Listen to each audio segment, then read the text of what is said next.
Vamos a checar otro problema. Aquí este problema lo que nos pide es encontrar cuál es la corriente que circula a través de esta resistencia R1 que es de 6 ohms.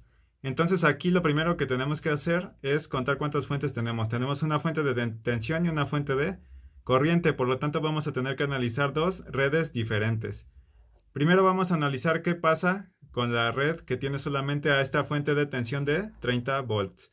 Entonces en este caso tenemos que, si vamos a analizar ese circuito, que va a quedar únicamente con esta fuente de 30 volts, esta fuente de corriente tenemos que reemplazarla por un circuito abierto.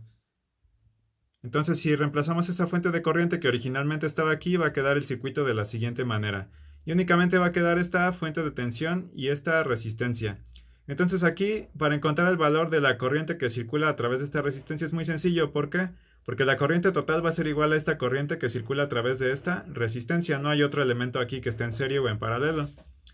Entonces, si hacemos esa operación, vamos a tener que únicamente dividir el valor de la fuente de tensión entre la resistencia y me queda un valor de 5 amperes. Y recuerden que yo voy a nombrar estas soluciones de acuerdo a cómo yo nombro este circuito. Entonces, como este es el circuito A, yo voy a decir que esta es la corriente 1 para el circuito A. Vamos a ver ahora qué pasa para el circuito B.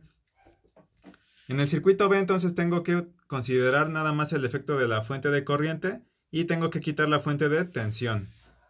¿Y cómo le voy a hacer? Aquí originalmente estaba la fuente de tensión y yo la reemplacé por algo que es un cortocircuito. Un cortocircuito tiene un valor de resistencia de 0 ohms.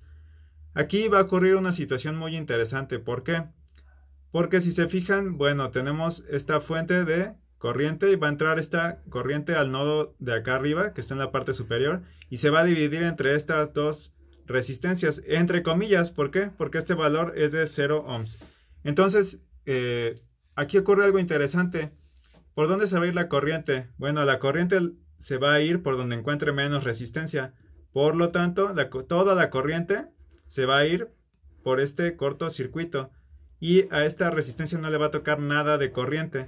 Entonces toda esta corriente de 3 amperes se va a ir por aquí y a esta resistencia no le toca nada. ¿Cómo podemos comprobar esto? Lo podemos comprobar utilizando de nuevo la regla del divisor de corriente. ¿Por qué? Porque tenemos todos estos elementos que tenemos aquí están en paralelo. Si usamos esa regla entonces tenemos que colocar en el numerador la resistencia que no estamos analizando, en este caso sería esta resistencia de 0 ohms, por los 3 amperes, que es el valor de corriente que se va a estar repartiendo entre estas dos ramas que están en paralelo, entre 0 más 6 amperes, que es la suma de estas dos resistencias. Entonces podemos ver aquí que queda un valor de 0 amperes para la corriente 1 en el circuito B. Entonces para encontrar la solución final nada más tenemos que sumar. En este caso sí es sumar porque esta dirección de la corriente va a ser igual a la dirección de la corriente de este circuito A. Entonces las direcciones de las corrientes son las mismas, por lo tanto se van a sumar.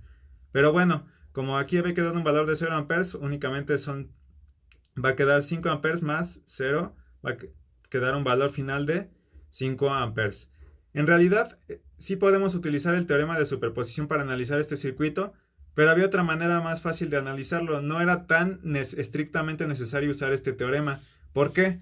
Bueno, si lo analizan detenidamente este circuito, aquí tenemos una fuente de tensión en paralelo con esta fuente de corriente y a su vez en paralelo con esta resistencia de 6 ohms. Todos estos elementos que están aquí están en paralelo. Por lo tanto, sabemos que todos los elementos que tenga yo en paralelo van a tener la misma tensión.